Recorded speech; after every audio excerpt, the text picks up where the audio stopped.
Chapter 39. Attorney and Client. The name of Mr. V. Holes, preceded by the legend ground floor, is inscribed upon a doorpost in Simmons Inn, Chancery Lane, a little pale, wall-eyed, woebegone inn like a large dust-bin of 2 compartments and a sifter. It looks as if Simmons were a sparing man in his way, and constructed his inn of old building materials which took kindly to the dry rot, and to dirt and all things decaying and dismal, and perpetuated Simmons' memory with congenial shabbiness. Quartered in this dingy hatchment commemorative of Simmons are the legal bearings of Mr. V. Holes. Mr. V. Holes's office, in disposition retiring and in situation retired, is squeezed up in a corner and blinks at a dead wall. 3 feet of knotty-floored dark passage bring the client to Mr. V. Holes's jet-black door, in an angle profoundly dark on the brightest midsummer morning, and encumbered by a black bulkhead of cellarage staircase, against which belated civilians generally strike their brows. Mr. V. Holes's chambers are on so small a scale that one clerk can open the door without getting off his stool, while the other who elbows him at the same desk has equal facilities for poking the fire. A smell as of unwholesome sheep blending with the smell of must and dust is referable to the nightly, and often daily, consumption of mutton fat in candles, and to the fretting of parchment forms and skins in greasy drawers. The atmosphere is otherwise stale and close. The place was last painted or whitewashed beyond the memory of man, and the 2 chimneys smoke, and there is a loose outer surface of soot everywhere, and the dull cracked windows in their heavy frames have but one piece of character in them, which is a determination to be always dirty and always shut unless coerced. This accounts for the phenomenon of the weaker of the 2, usually having a bundle of firewood thrust between its jaws in hot weather. Mr. V. Holes is a very respectable man. He has not a large business, but he is a very respectable man. He is allowed by the greater attorneys who have made good fortunes, or are making them, to be a most respectable man. He never misses a chance in his practice, which is a mark of respectability. He never takes any pleasure, which is another mark of respectability. He is reserved and serious, which is another mark of respectability. His digestion is impaired, which is highly respectable, and he is making hay of the grass which is flesh, for his 3 daughters, and his father is dependent on him in the Vale of Taunton. The one great principle of the English law is to make business for itself. There is no other principle distinctly, certainly, and consistently maintained through all its narrow turnings. Viewed by this light, it becomes a coherent scheme, and not the monstrous maze the laity are apt to think it. Let them but once clearly perceive that its grand principle is to make business for itself at their expense, and surely they will cease to grumble.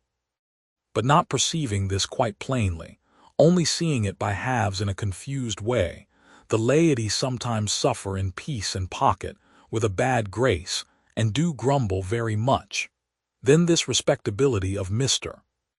V. Holes is brought into powerful play against them. "Repeal this statute, my good sir," says Mr. Kinge to a smarting client. "Repeal it, my dear sir, never with my consent.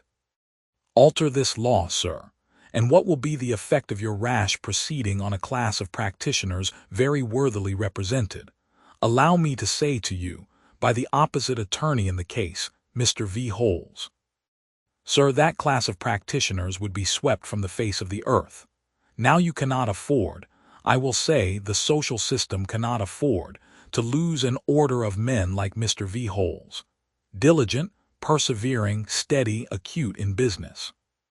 My dear sir, I understand your present feelings against the existing state of things, which I grant to be a little hard in your case, but I can never raise my voice for the demolition of a class of men like Mr. V. Holes. The respectability of Mr. V. Holes has even been cited with crushing effect before parliamentary committees, as in the following blue minutes of a distinguished attorney's evidence. Question number 517,869. If I understand you, these forms of practice indisputably occasion delay. Answer: yes, some delay. Question: and great expense. Answer: most assuredly they cannot be gone through for nothing. Question: and unspeakable vexation. Answer: I am not prepared to say that. They have never given me any vexation, quite the contrary. Question: but you think that their abolition would damage a class of practitioners? Answer: I have no doubt of it. Question: can you instance any type of that class? Answer: yes. I would unhesitatingly mention Mr. V. Holes. He would be ruined. Question: Mr. V. Holes is considered in the profession a respectable man. Answer: which proved fatal to the inquiry for 10 years. Mr. V. Holes is considered in the profession a most respectable man. So in familiar conversation, private authorities no less disinterested will remark that they don't know what this age is coming to, that we are plunging down precipices, that now here is something else gone, that these changes are death to people like V. Holes, a man of undoubted respectability, with a father in the Vale of Taunton, and 3 daughters at home. Take a few steps more in this direction, say they, and what is to become of V. Holes's father? Is he to perish? And of V. Holes's daughters, are they to be shirt-makers or governesses, as though Mr. V. Holes and his relations being minor cannibal chiefs, and it being proposed to abolish cannibalism, indignant champions were to put the case thus: make man-eating unlawful, and you starve the V. Holeses. In a word, Mr. V. Holes, with his 3 daughters and his father in the Vale of Taunton, is continually doing duty, like a piece of timber, to shore up some decayed foundation that has become a pitfall and a nuisance. And with a great many people in a great many instances, the question is never one of a change from wrong to right, which is quite an extraneous consideration, but is always one of injury or advantage to that eminently respectable legion V. Holes. The Chancellor is, within these 10 minutes, up for the long vacation. Mr. V. Holes and his young client, and several blue bags hastily stuffed out of all regularity of form, as the larger sort of serpents are in their first gorged state, have returned to the official den. Mr. V. Holes, quiet and unmoved, as a man of so much respectability ought to be, takes off his close black gloves as if he were skinning his hands, lifts off his tight hat as if he were scalping himself, and sits down at his desk. The client throws his hat and gloves upon the ground, tosses them anywhere, without looking after them or caring where they go, flings himself into a chair, half sighing and half groaning, rests his aching head upon his hand and looks the portrait of young despair. Again, nothing done, says Richard. Nothing done. Don't say nothing done, sir, returns the placid V. Holes. That is scarcely fair, sir, scarcely fair. Why, what is done? Says Richard, turning gloomily upon him.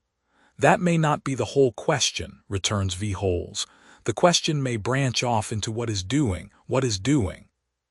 And what is doing? Asks the moody client. V. Holes, sitting with his arms on the desk, quietly bringing the tips of his 5 right fingers to meet the tips of his 5 left fingers, and quietly separating them again, and fixedly and slowly looking at his client, replies, "A good deal is doing, sir. We have put our shoulders to the wheel, Mr. Carstone, and the wheel is going round." "Yes, with Ixion on it. How am I to get through the next 4 or 5 accursed months?" exclaims the young man, rising from his chair and walking about the room. "Mr. C," returns V. Holes, following him close with his eyes wherever he goes, "your spirits are hasty, and I am sorry for it on your account. Excuse me if I recommend you not to chafe so much, not to be so impetuous, not to wear yourself out so. You should have more patience. You should sustain yourself better. I ought to imitate you, in fact, Mr. V. Holes," says Richard, sitting down again with an impatient laugh and beating the devil's tattoo with his boot on the patternless carpet. "Sir," returns V. Holes, always looking at the client as if he were making a lingering meal of him with his eyes as well as with his professional appetite. "Sir," returns V. Holes with his inward manner of speech and his bloodless quietude. I should not have had the presumption to propose myself as a model for your imitation or any man. Let me but leave the good name to my 3 daughters, and that is enough for me. I am not a self-seeker. But since you mention me so pointedly, I will acknowledge that I should like to impart to you a little of my— Come, sir, you are disposed to call it insensibility, and I am sure I have no objection. Say insensibility. A little of my insensibility. Mr. V. Holes, explains the client, somewhat abashed. I had no intention to accuse you of insensibility. I think you had, sir, without knowing it, returns the equable V. Holes. Very naturally. It is my duty to attend to your interests with a cool head, and I can quite understand that to your excited feelings I may appear, at such times as the present, insensible. My daughters may know me better. My aged father may know me better, but they have known me much longer than you have, and the confiding eye of affection is not the distrustful eye of business. Not that I complain, sir, of the eye of business being distrustful. Quite the contrary. In attending to your interests, I wish to have all possible checks upon me. It is right that I should have them. I court inquiry. But your interests demand that I should be cool and methodical, Mr. Carstone. And I cannot be otherwise. No, sir, not even to please you. Mr. V. Holes, after glancing at the official cat who is patiently watching a mouse's hole, fixes his charmed gaze again on his young client and proceeds in his buttoned-up, half-audible voice, as if there were an unclean spirit in him that will neither come out nor speak out. What are you to do, sir? You inquire, during the vacation. I should hope you gentlemen of the army may find many means of amusing yourselves if you give your minds to it. If you had asked me what I was to do during the vacation, I could have answered you more readily. I am to attend to your interests. I am to be found here day by day attending to your interests. That is my duty, Mr. C., and term time or vacation makes no difference to me. If you wish to consult me as to your interests, you will find me here at all times alike. Other professional men go out of town. I don't. Not that I blame them for going, I merely say I don't go. This desk is your rock, sir. Mr. V. Holes gives it a rap, and it sounds as hollow as a coffin. Not to Richard, though. There is encouragement in the sound to him. Perhaps Mr. V. Holes knows there is. I am perfectly aware, Mr. V. Holes, says Richard, more familiarly and good-humoredly, that you are the most reliable fellow in the world, and that to have to do with you is to have to do with a man of business who is not to be hoodwinked. But put yourself in my case, dragging on this dislocated life, sinking deeper and deeper into difficulty every day, continually hoping and continually disappointed, conscious of change upon change for the worse in myself, and of no change for the better in anything else, and you will find it a dark-looking case sometimes, as I do. You know, says Mr. V. Holes, that I never give hopes, sir. I told you from the first, Mr. C., that I never give hopes, particularly in a case like this, where the greater part of the costs comes out of the estate. I should not be considerate of my good name if I gave hopes. It might seem as if costs were my object. Still, when you say there is no change for the better, I must, as a bare matter of fact, deny that. Aye, returns Richard, brightening, but how do you make it out? Mr.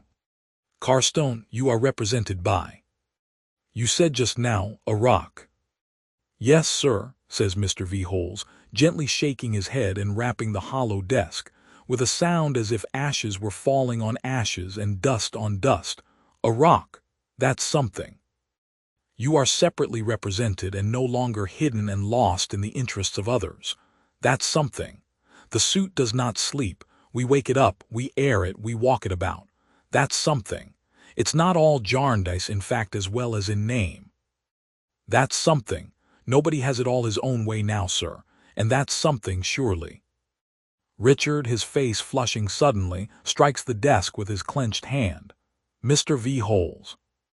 If any man had told me when I first went to John Jarndyce's house that he was anything but the disinterested friend he seemed, that he was what he has gradually turned out to be, I could have found no words strong enough to repel the slander. I could not have defended him too ardently. So little did I know of the world. Whereas now I do declare to you that he becomes to me the embodiment of the suit, that in place of its being an abstraction, it is John Jarndyce. That the more I suffer, the more indignant I am with him. That every new delay and every new disappointment is only a new injury from John Jarndyce's hand. No, no, says V. Holes. Don't say so. We ought to have patience, all of us. Besides, I never disparage, sir. I never disparage. Mr. V. Holes, returns the angry client, you know as well as I that he would have strangled the suit if he could. He was not active in it, Mr. V. Holes admits with an appearance of reluctance. He certainly was not active in it, but however, he might have had amiable intentions. Who can read the heart, Mr. C? You can, returns Richard. I, Mr. C. Well enough to know what his intentions were, or are not our interests conflicting? Tell me that, says Richard, accompanying his last three words with three raps on his rock of trust. Mr. C, returns V. Holes, immovable in attitude and never winking his hungry eyes. I should be wanting in my duty as your professional adviser. I should be departing from my fidelity to your interests, if I represented those interests as identical with the interests of Mr. Jarndyce. They are no such thing, sir. I never impute motives. I both have and am a father, and I never impute motives. But I must not shrink from a professional duty, even if it sows dissensions in families. I understand you to be now consulting me professionally as to your interests. You are so. I reply, then, they are not identical with those of Mr. Jarndyce. Of course they are not, cries Richard. You found that out long ago. Mr. C, returns V. Holes, I wish to say no more of any third party than is necessary. I wish to leave my good name unsullied, together with any little property of which I may become possessed through industry and perseverance, to my daughters Emma, Jane, and Caroline. I also desire to live in amity with my professional brethren. When Mr. Skimpole did me the honor, sir, I will not say the very high honor, for I never stoop to flattery, of bringing us together in this room, I mentioned to you that I could offer no opinion or advice as to your interests while those interests were entrusted to another member of the profession. And I spoke in such terms as I was bound to speak of Kenge and Carboy's office, which stands high. You, sir, thought fit to withdraw your interests from that keeping nevertheless, and to offer them to me. You brought them with clean hands, sir, and I accepted them with clean hands. Those interests are now paramount in this office. My digestive functions, as you may have heard me mention, are not in a good state, and rest might improve them. But I shall not rest, sir, while I am your representative. Whenever you want me, you will find me here. Summon me anywhere, and I will come. During the long vacation, sir, I shall devote my leisure to studying your interests more and more closely, and to making arrangements for moving heaven and earth, including, of course, the Chancellor, after Michaelmas term. And when I ultimately congratulate you, sir, says Mr. V. Holes with the severity of a determined man, when I ultimately congratulate you, sir, with all my heart, on your accession to fortune, which, but that I never give hopes, I might say something further about. You will owe me nothing beyond whatever little balance may be then outstanding of the costs, as between solicitor and client not included in the taxed costs allowed out of the estate.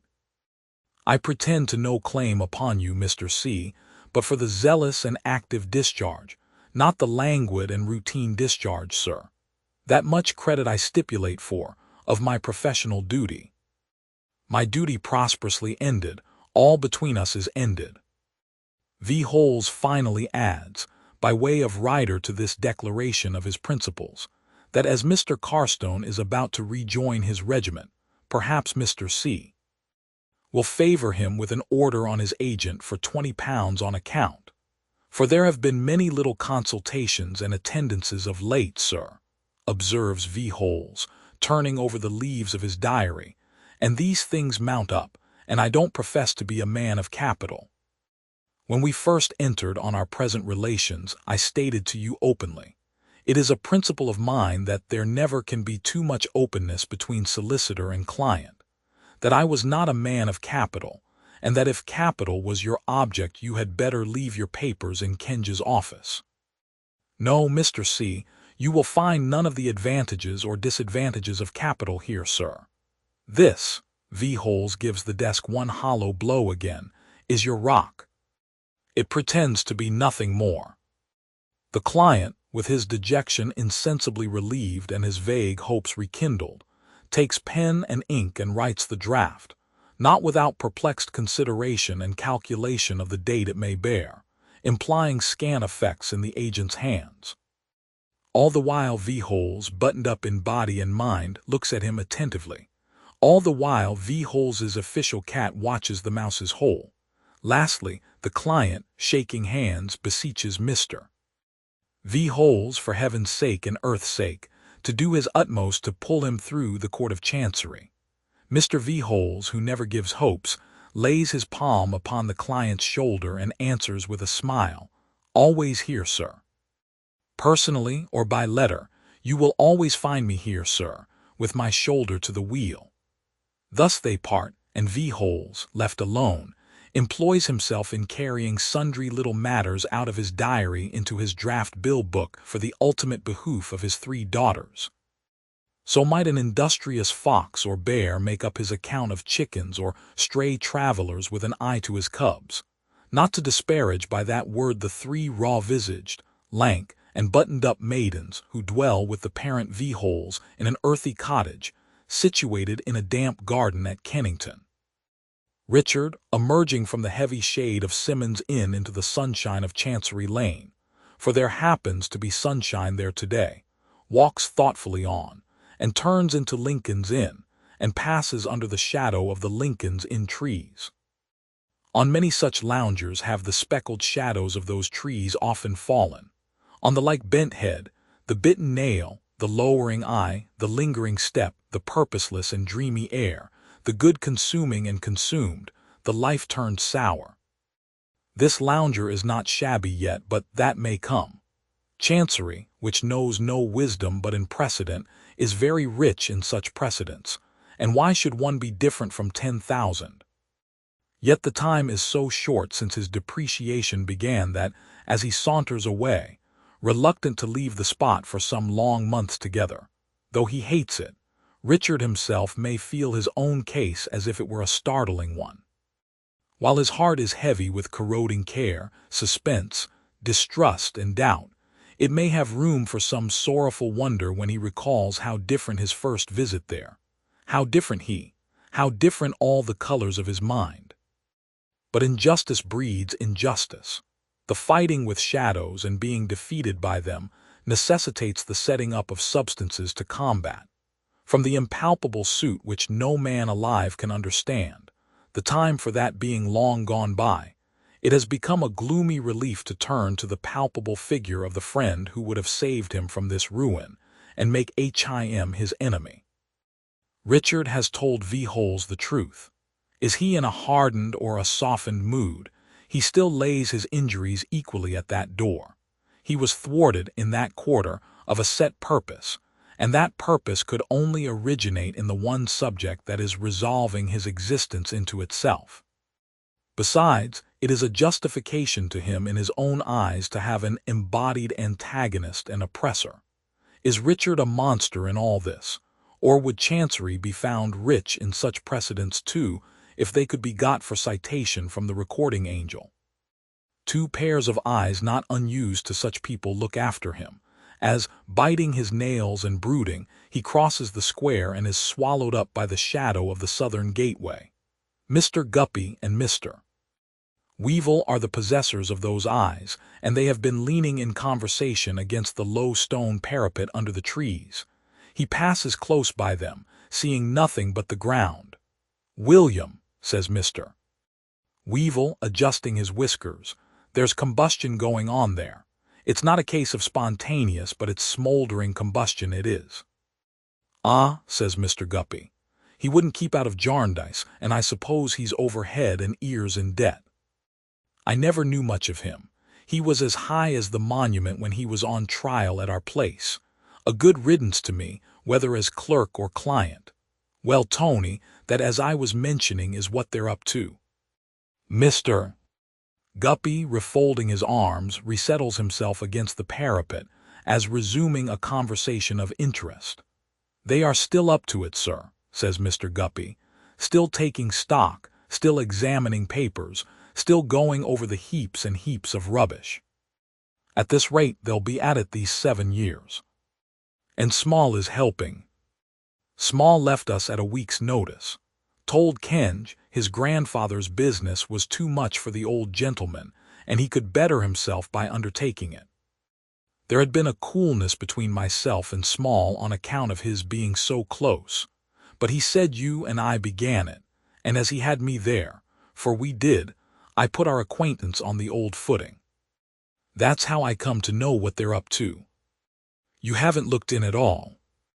Tony, says Mr. Guppy, a little disconcerted, to be unreserved with you, I don't greatly relish the house except in your company, and therefore I have not. And therefore I propose this little appointment for our fetching away your things. There goes the hour by the clock. Tony, Mr.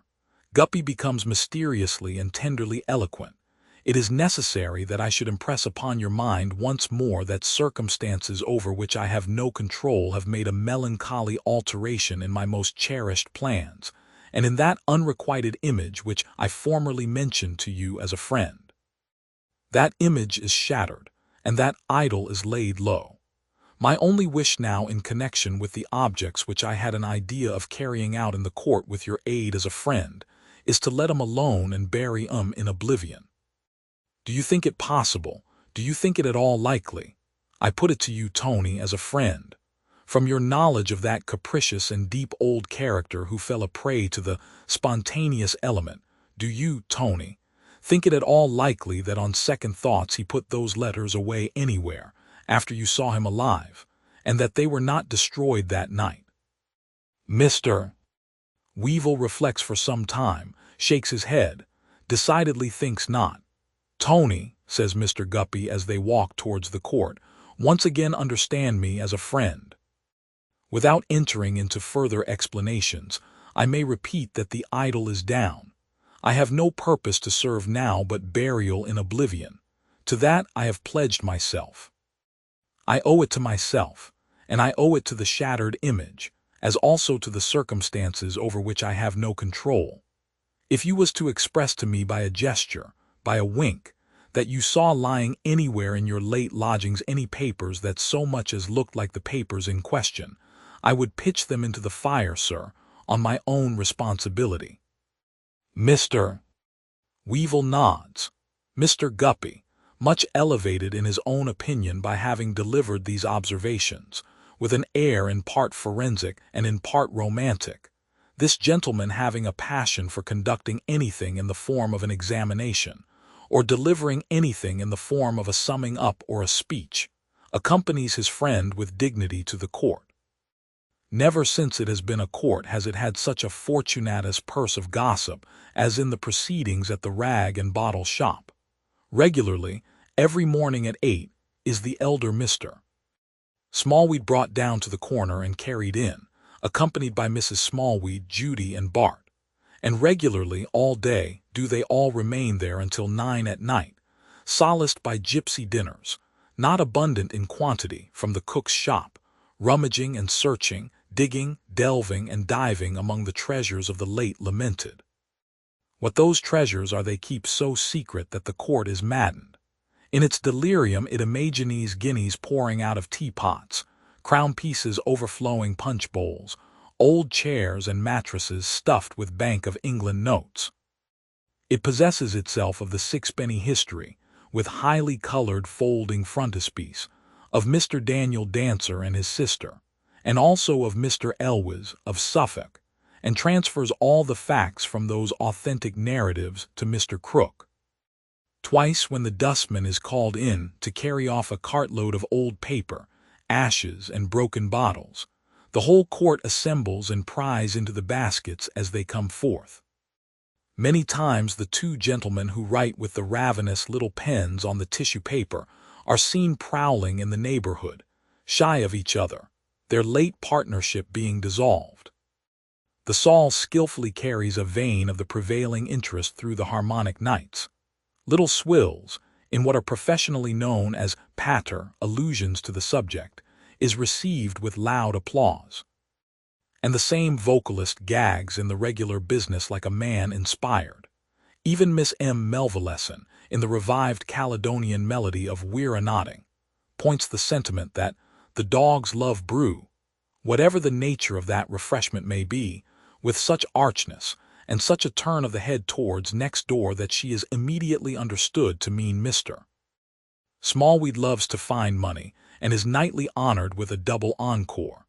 For all this, the court discovers nothing, and as Mrs. Piper and Mrs. Perkins now communicate to the late lodger whose appearance is the signal for a general rally, it is in one continual ferment to discover everything, and more. Mr. Weevil and Mr. Guppy, with every eye in the court's head upon them, knock at the closed door of the late lamented's house, in a high state of popularity. But being contrary to the court's expectation admitted, they immediately become unpopular and are considered to mean no good. The shutters are more or less closed all over the house, and the ground floor is sufficiently dark to require candles. Introduced into the back shop by Mr. Smallweed the younger, they, fresh from the sunlight, can at first see nothing save darkness and shadows. But they gradually discern the elder Mr. Smallweed seated in his chair upon the brink of a well or grave of waste paper, the virtuous Judy groping therein like a female sexton, and Mrs. Smallweed on the level ground in the vicinity, snowed up in a heap of paper fragments, print, and manuscript, which would appear to be the accumulated compliments that have been sent flying at her in the course of the day. The whole party, Small included, are blackened with dust and dirt, and present a fiendish appearance not relieved by the general aspect of the room. There is more litter and lumber in it than of old, and it is dirtier if possible. Likewise, it is ghostly with traces of its dead inhabitant, and even with his chalked writing on the wall.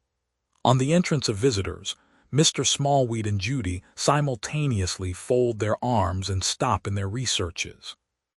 "Aha!" croaks the old gentleman. "How-de-do, gentlemen, how-de-do? Come to fetch your property, Mr. Weevil. That's well, that's well.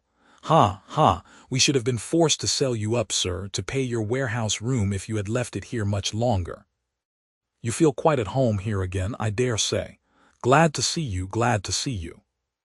Mr. Weevil, thanking him, casts an eye about.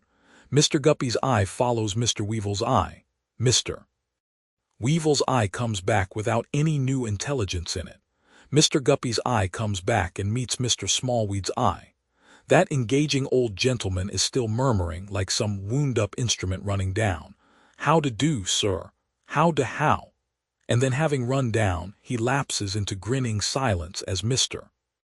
Guppy starts at seeing Mr. Tulkinghorn standing in the darkness opposite with his hands behind him. "Gentleman so kind as to act as my solicitor," says Grandfather Smallweed. "I am not the sort of client for a gentleman of such note, but he is so good."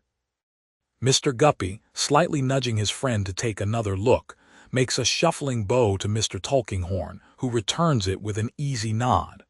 Mr. Tulkinghorn is looking on as if he had nothing else to do and were rather amused by the novelty. "A good deal of property here, sir, I should say," Mr. Guppy observes to Mr. Smallweed. "Principally rags and rubbish, my dear friend." "Rags and rubbish." Me and Bart and my granddaughter Judy are endeavoring to make out an inventory of what's worth anything to sell, but we haven't come to much as yet. We haven't come to Mr. Smallweed has run down again, while Mr. Weevil's eye, attended by Mr. Guppy's eye, has again gone round the room and come back. "Well, sir," says Mr. Weevil, "we won't intrude any longer if you'll allow us to go upstairs." "Anywhere, my dear sir, anywhere. You're at home, make yourself so, pray." As they go upstairs, Mr. Guppy lifts his eyebrows inquiringly and looks at Tony. Tony shakes his head.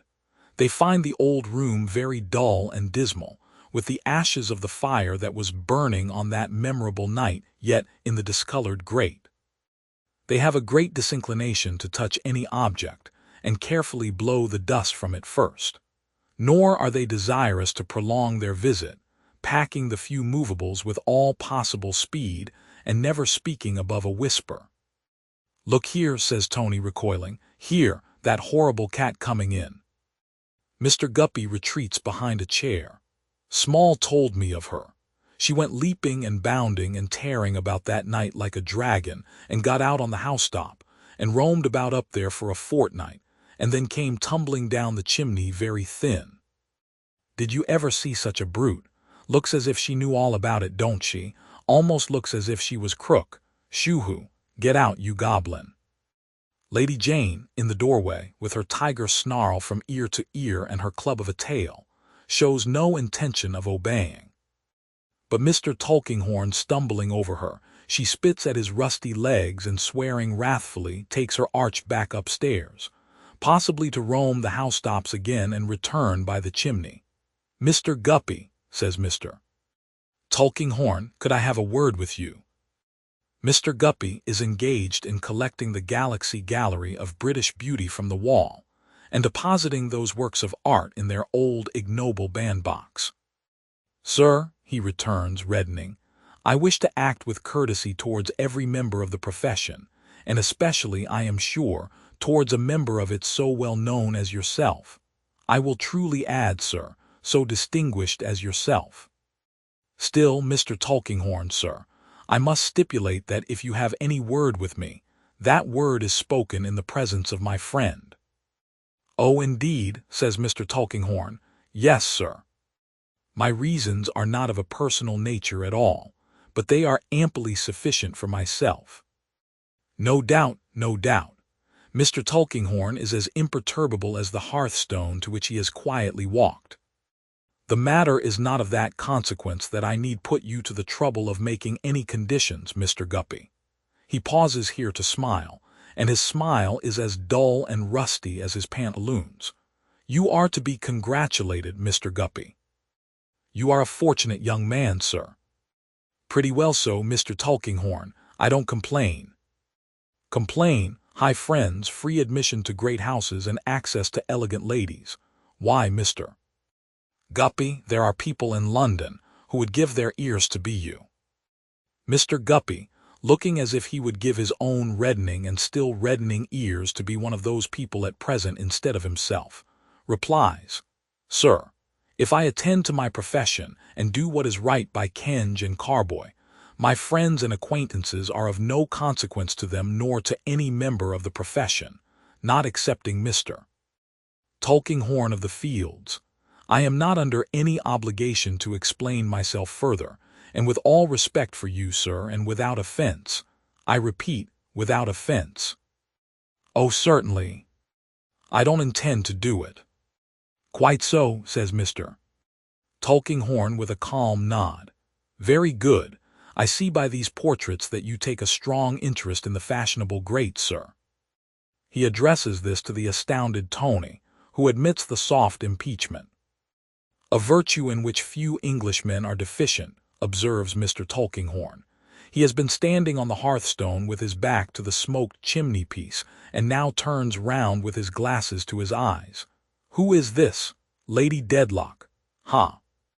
A very good likeness in its way, but it wants force of character. Good day to you, gentlemen, good day." When he has walked out, Mr. Guppy, in a great perspiration, nerves himself to the hasty completion of the taking down of the Galaxy Gallery, concluding with Lady Dedlock. "Tony," he says hurriedly to his astonished companion, "let us be quick in putting the things together and in getting out of this place. It were in vain longer to conceal from you, Tony, that between myself and one of the members of a swan-like aristocracy whom I now hold in my hand, There has been undivulged communication and association. The time might have been when I might have revealed it to you. It never will be more. It is due alike to the oath I have taken, alike to the shattered idol, and alike to circumstances over which I have no control, that the whole should be buried in oblivion. I charge you as a friend, by the interest you have ever testified in the fashionable intelligence, and by any little advances with which I may have been able to accommodate you, so to bury it without a word of inquiry. This charge Mr. Guppy delivers in a state little short of forensic lunacy, while his friend shows a dazed mind in his whole head of hair, and even in his cultivated whiskers.